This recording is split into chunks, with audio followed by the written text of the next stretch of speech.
Good morning. Welcome to Long Live Third Parties Podcast. Free Press Media Press, Inc., a third-party books publisher, sponsors this podcast. I'm Andrew Bouchard. Friends, today I'm addressing all the self-starters out there. So let's start. Have you started anything in your life? Hopefully you have. Personally, starting things thrills me. I love to found organizations. And one such type of organization I found it was a political party. Yes. Of course, I'm not the only one who have done that. A lot of great people out there have started third parties. They've all come from somewhere. So I applaud you. And every day, every year, all the time, we see more third parties popping up. Hooray, hooray. Great job, you self-starters. So let me share my story about starting a third party with you so that it may inspire you to start a third party or perhaps to start something else. It may inspire you to start a business, an organization, a nonprofit, even a college club. So may you take this story to a place that inspires you. The political party I founded is the Autonomy Party. Back in 1999, I started that. I unveiled the platform at a conference Free Press Media put on. Back then, we were a nonprofit, so that's why I refer to it as Free Press Media. When we became a profit-making company, we became Free Press Media Press. During that conference, we also had other third parties there. So it was a good environment to foster the advancement of third parties. When you start a political party, the term start can mean many things, and political party can mean many things, as I found out. If you publish a website and you have a manifesto and a platform, that can be starting, and that's one step.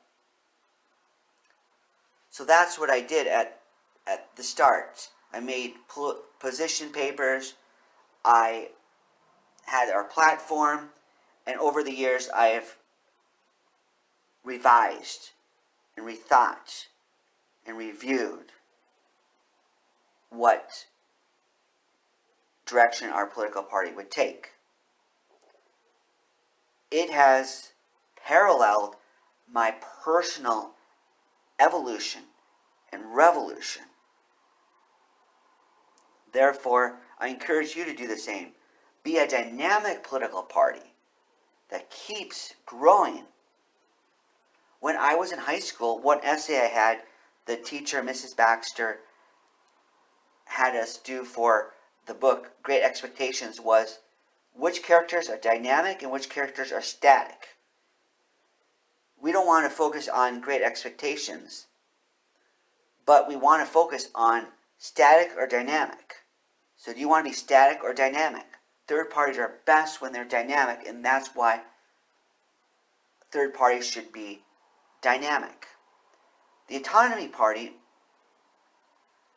has always been a party that was synthesizing different ideas, and that's what I conveyed during that conference when I unveiled the platform to the great folks who attended our conference.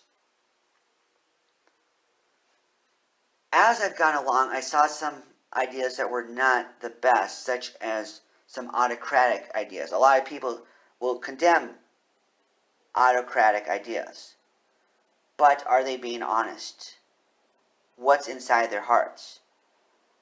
The author Debbie Ford noted a lot of us have what she calls shadow sides. So a lot of these people who profess to love liberty have a shadow autocrat in their heart.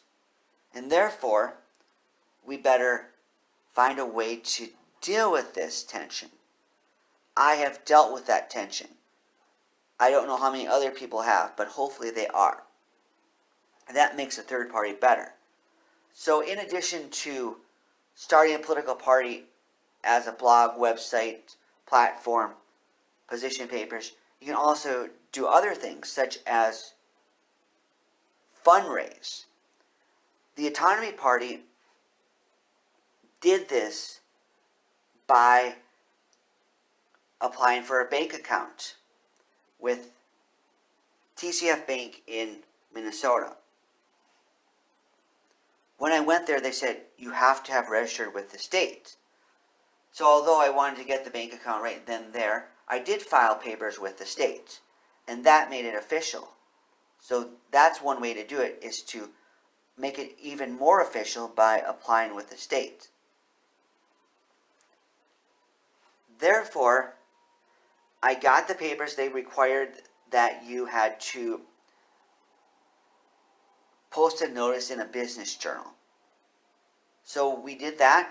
We paid the advertisement fee to post a notice in the business journal, and therefore we were established.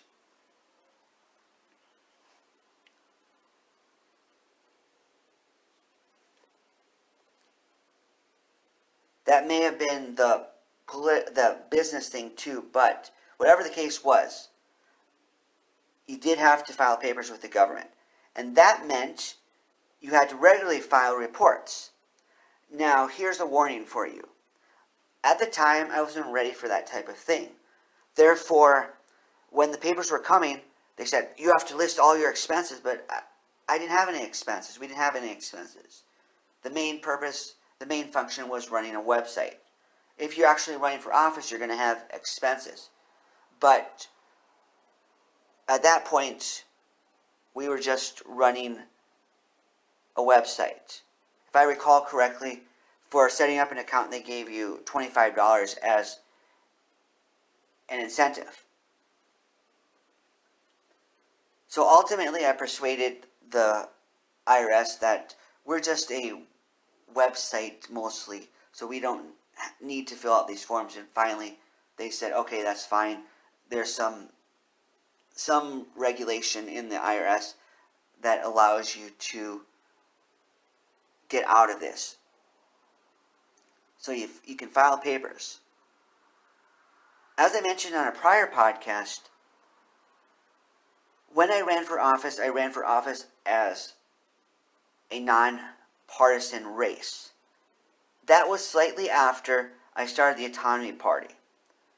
Had I have won, could the Autonomy Party have claimed victory? Let's hope. A lot of these third-party websites that I visit claim victories for members who are in nonpartisan races. So let's consider that. Folks, here we are.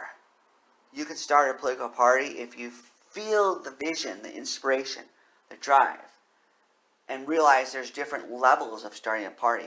You can write a platform on a blog, have social media accounts, and you can also have a bank account. The bank account requires a different level of activity. You have to file papers, like the representative said there. So I did file the papers with the state, and that made it happen. We had a bank account. And one day, I may feel the inspiration to run for office under the Autonomy Party. So friends, think about how this can inspire you to found something, whether it's a political party, the direct inspiration, or found a business, or found an organization. I love being a founder.